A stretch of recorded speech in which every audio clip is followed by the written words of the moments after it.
नमस्कार दोस्तों, जय श्री श्याम। एक निवेशक है जिनका कमेंट आया था कि सर मान लीजिए मैं म्यूचुअल फंड में एसआईपी कर रहा हूं और एसआईपी मैंने ऑटो पे इनेबल कर रखा है, तो क्या सर ऐसा कुछ हो सकता है अगर मेरे बैंक अकाउंट में पैसे नहीं हो, मेरी एसआईपी मिस हो जाए या फेल्ड हो जाए, उस कंडीशन में बैंक किसी भी तरीके का कोई चार्ज कट नहीं करे? क्योंकि अगर एएमसी की बात करें तो एएमसी हमसे किसी भी तरीके का कोई चार्ज नहीं लेती है अगर हमारी एसआईपी कैंसिल हो जाए, मिस हो जाए, कुछ भी हो जाए। क्यों नहीं लेती है? क्योंकि म्यूचुअल फंड में हम पैसा जमा करा रहे हैं, ये एक इन्वेस्टमेंट है। इन्वेस्टमेंट पे कभी भी एएमसी चार्ज नहीं लेती है, लेकिन बैंक आपसे ऑटो पे क्या करता है, चार्ज लेता है। क्योंकि जब भी हम ऑटो पे इनेबल करते हैं तो हमें जो डेट आप सिलेक्ट करते हो उस डेट पे बैंक आपका ईसीएस लगाता है। अगर आपके बैंक में पैसा होता है तो वहां पे क्या होता है, आपकी एसआईपी पे हो जाती है। पैसा नहीं होता है तो बैंक तो अपनी वर्किंग कर रहा है, उसके वो चार्जेस भी कट कर लेता है। तो बिल्कुल यहाँ पे हम बात करेंगे, बिल्कुल एक ऐसी कंडीशन है जिसमें क्या होगा, आप ऑटो पे अगर इनेबल करते हो तो यहाँ पे आपका चार्ज है। अगर आपके बैंक अकाउंट में पैसा नहीं होगा, आपकी एसआईपी मिस हो जाए, कुछ भी हो जाए,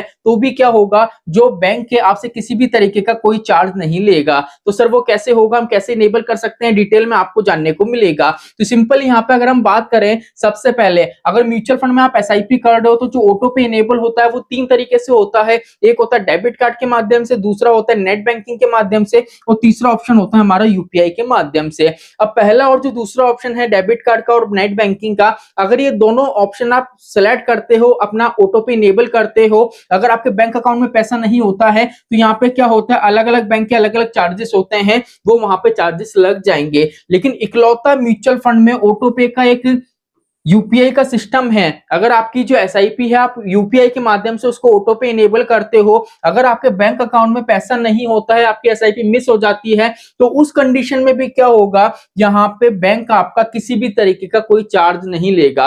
तो सिंपली अगर आप म्यूचुअल फंड में एसआईपी करना चाह रहे हो, ऑटो पे इनेबल करना चाह रहे हो, तो बेस्ट ऑप्शन है आप यूपीआई के माध्यम से क्या कर सकते हो, आपको ऑटो पे इनेबल कर सकते हो। जिससे क्या होगा, फ्यूचर में अगर आपको ऑटो पे कभी डिस्कनेक्ट करना है तो यूपीआई में आपको बिल्कुल भी दिक्कत परेशानी नहीं आएगी। आप जिस भी एप्लीकेशन के माध्यम से कर रहे हो वहां पे जाके इजीली आप क्या कर सकते हो, ऑटो पे डीएक्टिवेट भी कर सकते हो। और इजीली अगर आपकी एसआईपी मिस हो जाती है तो यहाँ पे बैंक भी आपसे किसी भी तरीके का कोई चार्ज नहीं लेगा। अब आज से पहले ये जानकारी आपको थी या नहीं थी, कंप्लीट कमेंट करके जरूर बताइएगा। तो चलिए आज के लिए इतना ही, मिलते हैं हमारी नेक्स्ट वीडियो में। जय श्री श्याम दोस्तों, जय श्री राधे।